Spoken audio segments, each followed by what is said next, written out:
Shyamala సిద్ధియోగం YouTube channel ప్రేక్షకులకి హిందూ బాంధవులందరికీ నమస్కారం. ఈరోజు చాలా విశేషమైన మంత్రాన్ని కూడా చెప్పడం జరుగుతుంది. ఇది చాలా అద్భుతమైన సంబంధించిన విషయానికి మంత్రాన్ని చెప్పడం జరుగుతుంది. ఇది ముఖ్యంగా మనకు ఈ దత్తాత్రేయ జయంతి రోజు చేయవలసిన ఒక దత్తాత్రేయ మూలమంత్రాన్ని ఈరోజు ఇవ్వడం జరుగుతుంది. ఈ మంత్రాన్ని ఎవరైతే సాధకులు నియమనిష్టలతో చేస్తారో వాళ్ళకి ఉత్తమైన ఫలితాలు పొందడము, గురుతత్వాకర్షణ పెరగడము, తర్వాత వాళ్ళకి రుణాలకు సంబంధించిన ఏదైనా ఇబ్బందులున్న తొలగిపోవడము, జనావశీకరణ, ప్రజావశీకరణ, శత్రునాశనం జరుగుతుంది. అలాగే ఉద్యోగ స్థానంలో ఎవరైతే ఉన్నారో వాళ్ళకి ప్రమోషన్ రావడము, ఉన్నత స్థాయికి పోవడం జరుగుతుంది. ఉద్యోగం గురించి ఎవరైతే వాళ్ళు ఉద్యోగం కోసం జాబ్ కోసం వెతుకుతున్నారో వాళ్ళకి ఆ ఉద్యోగం దొరకడం జరుగుతుంది. ఇది చాలా విశేషమైన మంత్రం అని చెప్పడం జరుగుతుంది.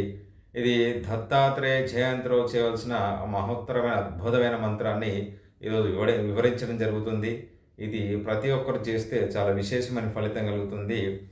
రేపు సాయంత్రము ప్రదోషకాలంలో ఈరోజు ప్రదోషకాలంలో ఎవరైతే దత్తాత్రేయ కానీ గురు దేవాలయం రాఘవేంద్ర స్వామి కానీ దత్తాత్రేయ కానీ దక్షిణమూర్తి దేవాలయం కానీ దర్శనానికి వెళ్ళి నేను చెప్పిన పరిహారాన్ని మీరు ఈ మంత్రాన్ని పఠించినట్లయితే వాళ్ళకి అన్ని కోరికలు నెరవేరడం జరుగుతుంది. ఏ కోరిక సంకల్పంతోనే చేస్తారో ఆ సంకల్పం తప్పకుండా నెరవేరుతుంది. ఇది చాలా జాగ్రత్తగా విని మీరు చేస్తే చాలా విశేషమైన ఫలితం కలుగుతుంది. దత్తాత్రేయ దేవాలయానికి కానీ మీరు గురుదేవాలయానికి వెళ్ళినట్లయితే మీరు శనగలు కొన్ని నానబెట్టిన శనగలు తీసుకెళ్ళి మీరు స్వామివారికి నైవేద్యంగా ఇచ్చినా పర్లేదు. అది మాలగా చేసి మీరు 108 కానీ మీకు తోచినంత 108 ఉండాలి శనగలు. అది మాలగా వేసి స్వామివారికి ఈ మంత్రాన్ని మీరు అక్కడ పఠించినట్లయితే, అలాగే మీరు అక్కడ గురుతత్వాకర్షణ పెరగాలి, గురుబలం ఇంకా పెరగాలంటే అర్చకులకి మీకు తోచినంత దక్షిణ తాంబూలంతో సహా మీరు ఇచ్చినట్లయితే చాలా విశేషమైన ఫలితం కలుగుతుంది. అలాగే స్వచ్ఛమైన ఆవు నెయ్యి మీరు గురు దేవాలయంలో గిట్ట మీరు దానం చేసినట్లయితే మీకు ఎలాంటి గ్రహ బాధలు కానీ రుణాలకు సంబంధించిన బాధ తొలగిపోవడం జరుగుతుంది.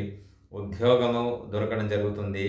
స్థానబలం అంటే ఉద్యోగం నుంచి ప్రమోషన్ రావడము, ఇలాంటి ట్రాన్స్ఫర్ అవ్వడం, ట్రాన్స్ఫర్ పెట్టుకోవాలనుకున్నా, మీరు ఒక దగ్గర నుంచి ఒక దగ్గరికి ట్రాన్స్ఫర్ చేయాలనుకున్నా మీకు అనుకూలంగా ఈ గురుతత్వ ఆకర్షణ వల్ల జరుగుతుంది. అలాగే ఈ దత్తాత్రేయ జయంతి రోజు చేస్తే చాలా ముఖ్యమైన విశేషమైన ఫలితం కలుగుతుంది. అందుకు దీనికి నేను ఈరోజు మూలమంత్రాన్ని కూడా వివరించడం జరుగుతుంది.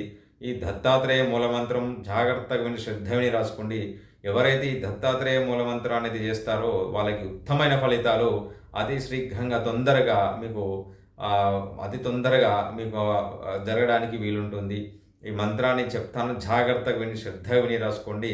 ప్రతి ఒక్కరూ దేవాలయానికి వెళితే చాలా విశేషము, లేదా ఇంట్లోనే గృహస్థానంలో స్వచ్ఛమైన ఆవు నెయ్యితోని కానీ కొబ్బరి నూనెతో కానీ గురుపటం ముందు కానీ ఏదన్నా దత్తాత్రేయుడు కానీ రాఘవేంద్ర స్వామి చిత్రపటం ముందు మీరు గురు ఫోటో ముందు దీపారాధన చేసి మీరు నైవేద్యం పెట్టిన తర్వాత ఈ మంత్రాన్ని 1100 సార్లు జపం చేసినట్లయితే మీకు సిద్ధి కలుగుతుంది. మీరు అనుకున్న కోరికలు నెరవేరుతుంది.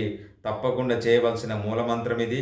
నేను జాగ్రత్తగా చెప్తాను, వినండి. ఇది దత్తాత్రేయ జయంతి రోజు చాలా విశేషమైన యోగ్యం అండి. చాలా చేస్తే చాలా ఉత్తమైన ఫలితాలు పొందడానికి చాలా వీలుంటుంది. నేను చెప్పే మంత్రం జాగ్రత్తగా శ్రద్ధ విని రాసుకోండి.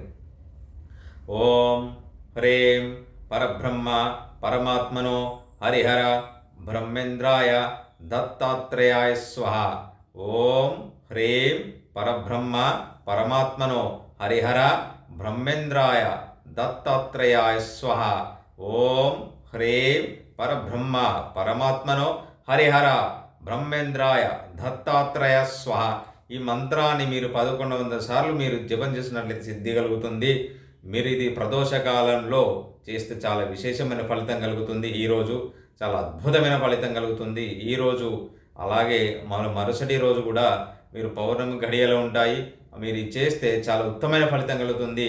అలాగే మీకు గురుస్థానంలో ఎవరన్నా ఉంటే మీ గురువుని మీరు గురువుగా భావించి మీ గురుస్థానం మీకు దగ్గరలో మీకు అర్చకులు కానీ మీకు తెలిసిన గురుస్థానం మీకు ఎవరైనా ఉపదేశం ఇచ్చిన గురువు గారు ఉంటే వాళ్ళ దగ్గరికి వెళ్ళి దర్శనం చేసుకొని వాళ్ళకి పట్టు వస్త్రాలతో మీకు దక్షిణ తాంబూలంతో మీకు ఇచ్చినట్లయితే మీకు సర్వ కోరికలు నెరవేరుతాయి. ఆ గురుతత్వ ఆకర్షణ మీకు కలుగుతుంది.